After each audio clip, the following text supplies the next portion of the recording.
Good afternoon. My name is Wei Khan. I'm actually from Singapore, so that might explain why I look like this, but I speak like this.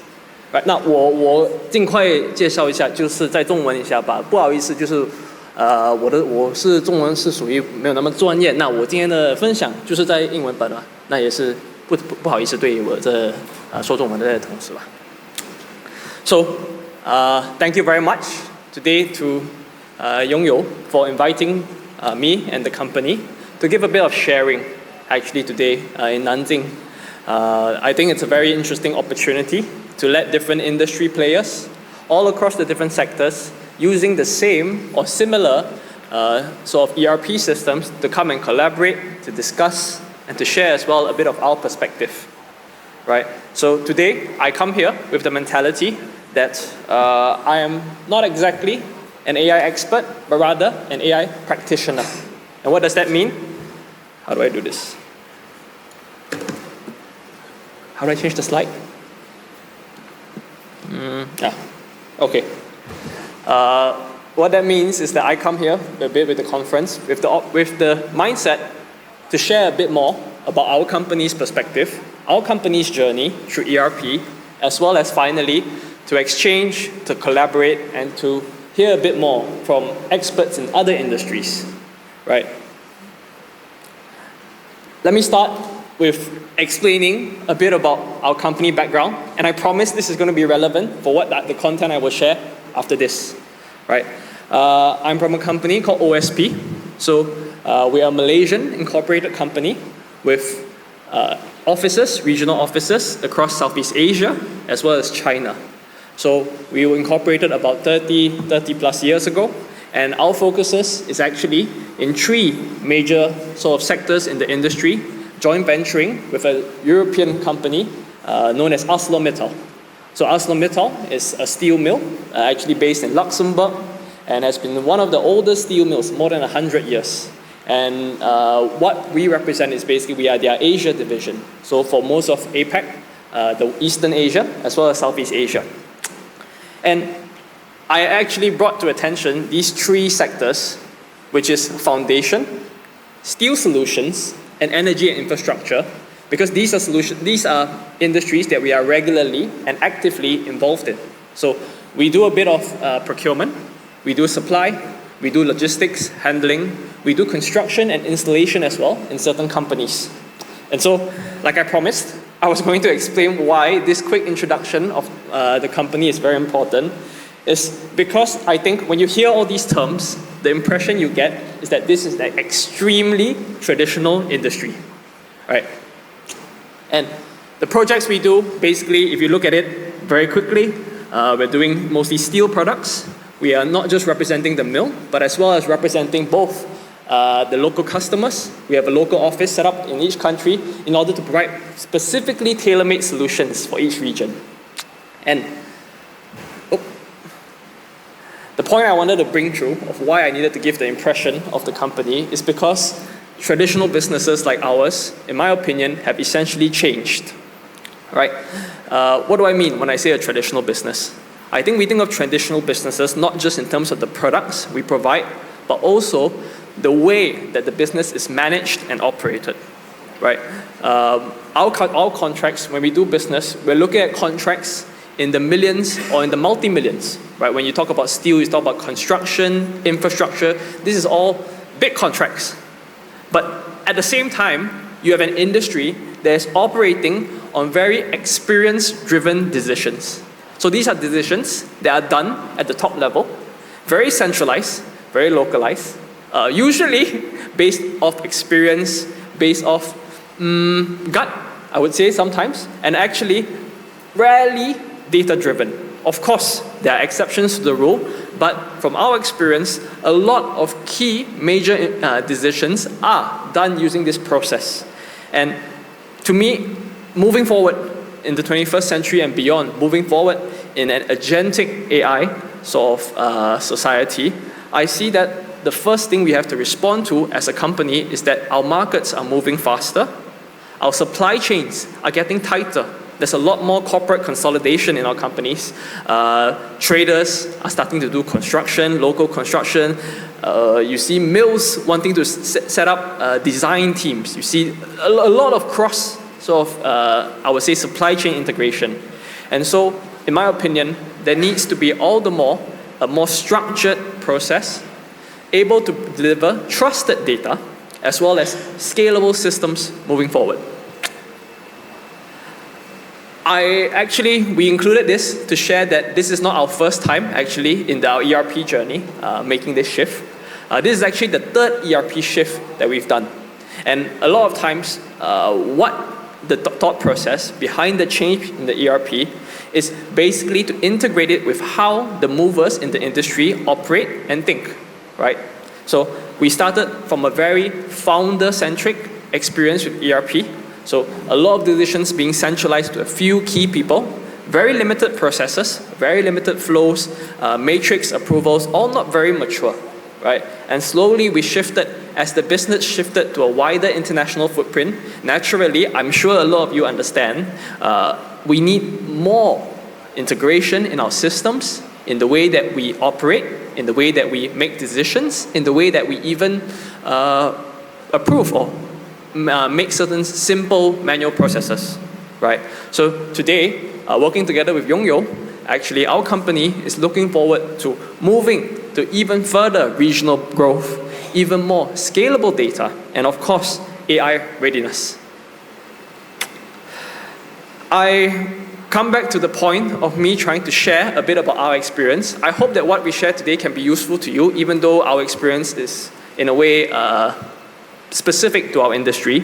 I actually brought up the analogy when thinking of how to share my presentation today of a tree. And later you'll see our logo, a bit on the bottom right, is actually a bit shaped like a tree, right? So the idea of a tree came to mind. And specifically today, a lot of companies, a lot of big companies, even shareholders, companies like ArcelorMittal, are encouraging, sometimes even pushing, the incorporation of AI in the way that we work, in the way that we do things. Whether at a co-pilot level or at a agentic level, AI integration seems to be the hot buzzword nowadays, right? And from our experience at least, the way I see it is that for AI, the idea, I would say, is that we see it a bit more as the fruits of a process that is already mature, already well thought out, and already well practiced. And so just a bit, I've written here that the AI may look like the leaves and the fruits of the tree, but the results depend on how strong the roots are, right? So just bear with me for a moment. We see that at the bottom, we put things like SOP, process, data. These are actually really, really basic concepts, but these are concepts that our company has also had to sort of navigate for many, many years on how to process them, how to integrate them, and even how to be able to accurately record them, right? So today, if I can give one page of recommendations or sharing, this would be the page. We've narrowed it down to 3 C's, essentially, quick and simple, that for AI to create value, basically data must be captured properly, managed consistently, and trusted confidently by not just the top level execs, but even the junior staff, the staff that are doing the daily operations. They need to be able to trust not just what is going in, but what is coming out. And so capturing the first C is, to me, one of the most important, and frankly, from our experience, one of the more difficult processes to navigate in the beginning of an organization, right? To be able to record the right activity, the right type of information, organized in the right way, is something that I think that companies should consider when establishing how to set up the proper infrastructure for AI to be able to manipulate, extract, and transform or synthesize the data that you have, right? Consistent flows is the second C, very important as well, because information doesn't exactly prove useful if it is uploaded in different ways by different people in different countries with different cultures, right? And so with our sort of different offices, we've noticed as well that even the language you speak can, in a way, influence the information that you put into the system. And finally, the idea of confidence, of data confidence to us is very, very important, because data must be able to support your strategic decisions and frontline execution towards result. If you're not able to capture sufficient data and keep it consistent, then that confidence is not built. And if that confidence is not built, it does not matter how mature your AI system is. If it is, the term is whether it's hallucinating or extracting from the wrong data pools, right? We need these integral processes first to be able to establish a proper AI infrastructure. So before AI is ready, what I would recommend, what I would like to share is are the roots ready, right? Is your process ready? Has your company already established the different processes, identified that when X happens, how is Y achieved? What are the trigger points? What are the process flows, both within a department as well as between departments, cross-department integration? Data readiness is also very important, like I shared. Being able to capture sufficient data in the consistent format is also very important. And finally, when decisions can be made confident, then we see that execution as well is also much more, not just confident, but comfortable, smooth, efficient, and impactful.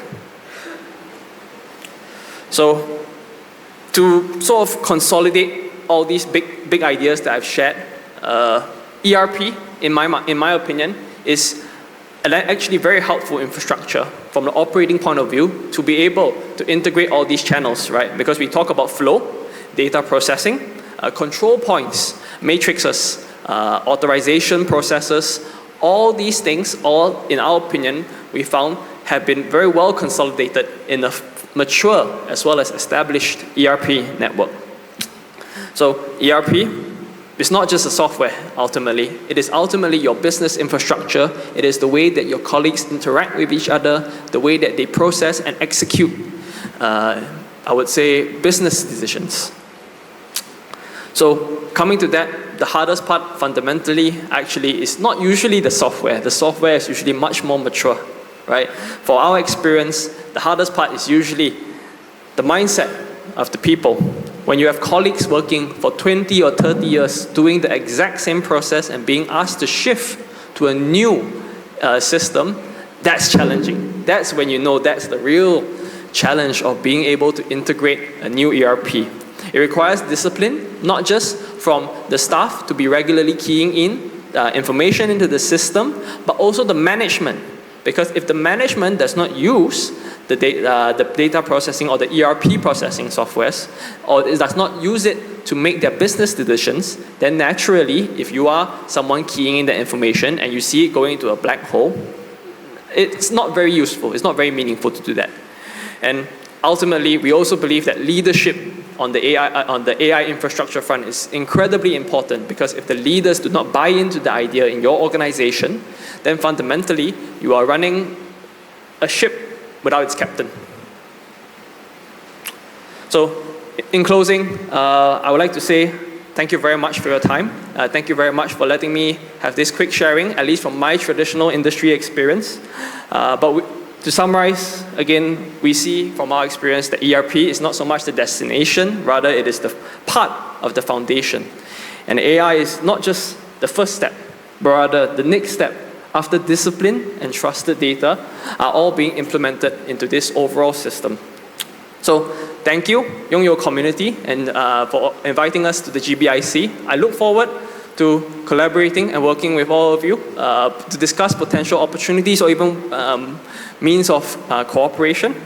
And yes, just a bit of sharing of our company information. Thank you very much.